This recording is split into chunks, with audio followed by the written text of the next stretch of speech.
The Art of War by Sun Tzu, translated by Lionel Giles. Part 5. Energy. Sun Tzu said, "The control of a large force is the same principle as the control of a few men. It is merely a question of dividing up their numbers." Fighting with a large army under your command is nowise different from fighting with a small one. It is merely a question of instituting signs and signals. To ensure that your whole host may withstand the brunt of the enemy's attack and remain unshaken, this is effected by maneuvers direct and indirect. That the impact of your army may be like a grindstone dashed against an egg, this is effected by the science of weak points and strong.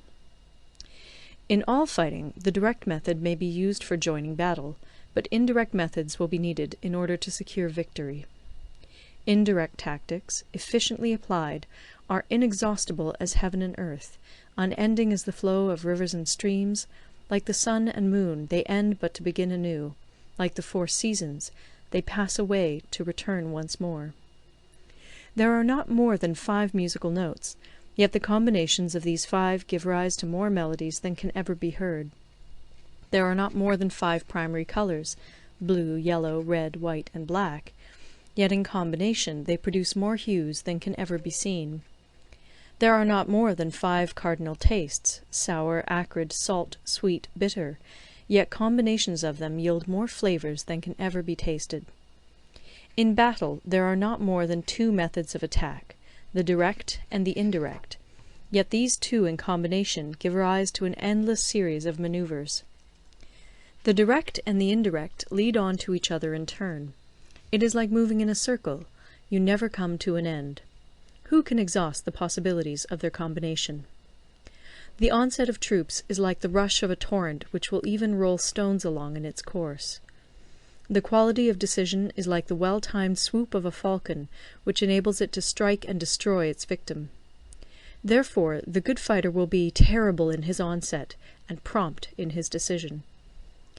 Energy may be likened to the bending of a crossbow, decision to the releasing of a trigger. Amid the turmoil and tumult of battle, there may be seeming disorder, and yet no real disorder at all. Amid confusion and chaos, your array may be without head or tail, yet it will be proof against defeat. Simulated disorder postulates perfect discipline. Simulated fear postulates courage. Simulated weakness postulates strength. Hiding order beneath the cloak of disorder is simply a question of subdivision. Concealing courage under their show of timidity presupposes a fund of latent energy. Masking strength with weakness is to be effected by tactical dispositions. Thus, one who is skilful at keeping the enemy on the move maintains deceitful appearances, according to which the enemy will act. He sacrifices something that the enemy may snatch at it. By holding out baits, he keeps him on the march. Then, with a body of picked men, he lies in wait for him. The clever combatant looks to the effect of combined energy, and does not require too much from individuals. Hence his ability to pick out the right men and utilize combined energy. When he utilizes combined energy, his fighting men become as it were like unto rolling logs or stones, for it is the nature of a log or stone to remain motionless on level ground, and to move when on a slope. If four-cornered, to come to a standstill, but if round-shaped, to go rolling down. Thus the energy developed by good fighting men is as the momentum of a round stone rolled down a mountain thousands of feet in height. So much on the subject of energy. End of Part 5. Part 6. Weak Points and Strong. Sun Tzu said, "Whoever is first in the field and awaits the coming of the enemy will be fresh for the fight. Whoever is second in the field and has to hasten to battle will arrive exhausted." Therefore, the clever combatant imposes his will on the enemy, but does not allow the enemy's will to be imposed on him. By holding out advantages to him, he can cause the enemy to approach of his own accord, or, by inflicting damage, he can make it impossible for the enemy to draw near. If the enemy is taking his ease, he can harass him. If well supplied with food, he can starve him out. If quietly encamped, he can force him to move. Appear at points which the enemy must hasten to defend. March swiftly to places where you are not expected. An army may march great distances without distress, if it marches through country where the enemy is not. You can be sure of succeeding in your attacks if you only attack places which are undefended. You can ensure the safety of your defence if you only hold positions that cannot be attacked. Hence that general is skilful in attack whose opponent does not know what to defend, and he is skilful in defence whose opponent does not know what to attack. O divine art of subtlety and secrecy! Through you we learn to be invisible, through you inaudible, and hence we can hold the enemy's fate in our hands. You may advance and be absolutely irresistible if you make for the enemy's weak points. You may retire and be safe from pursuit if your movements are more rapid than those of the enemy. If we wish to fight, the enemy can be forced to an engagement even though he be sheltered behind a high rampart and a deep ditch. All we need do is attack some other place that he will be obliged to relieve. If we do not wish to fight, we can prevent the enemy from engaging us even though the lines of our encampment be merely traced out on the ground. All we need do is throw something odd and unaccountable in his way.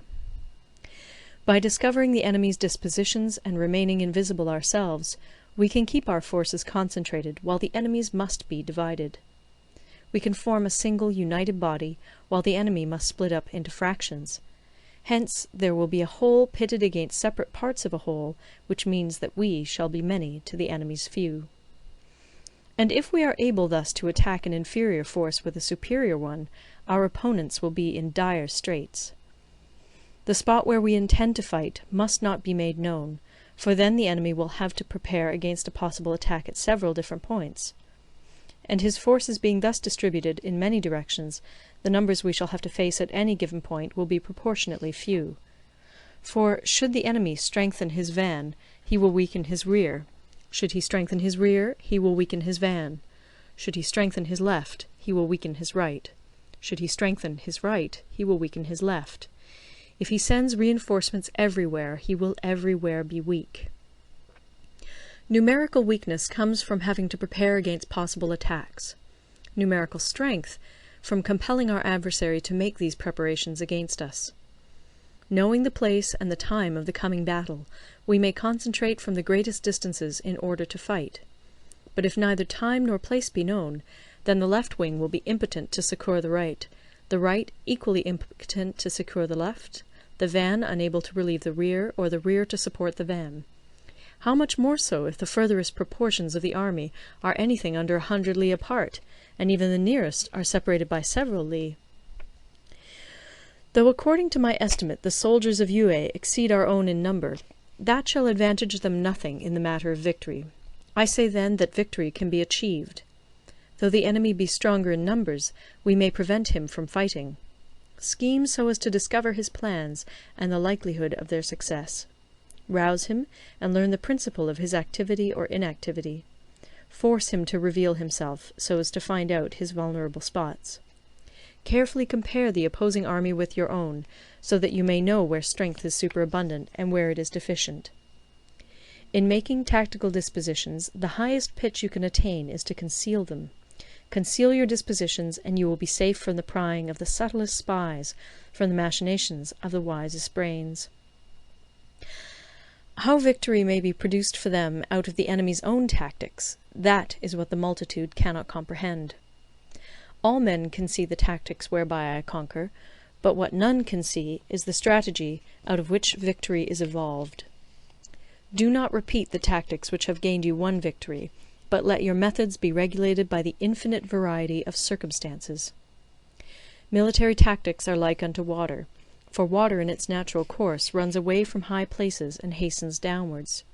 So in war, the way is to avoid what is strong and to strike at what is weak. Water shapes its course according to the nature of the ground over which it flows. The soldier works out his victory in relation to the foe whom he is facing. Therefore, just as water retains no constant shape, in warfare there are no constant conditions. He who can modify his tactics in relation to his opponent and thereby succeed in winning may be called a heaven-born captain. The 5 elements, water, fire, wood, metal, earth, are not always equally predominant. The 4 seasons make way for each other in turn. There are short days and long. The moon has its periods of waning and waxing. End of Part 6. Recorded in Toronto, Ontario by Moira Fogarty, October 2006.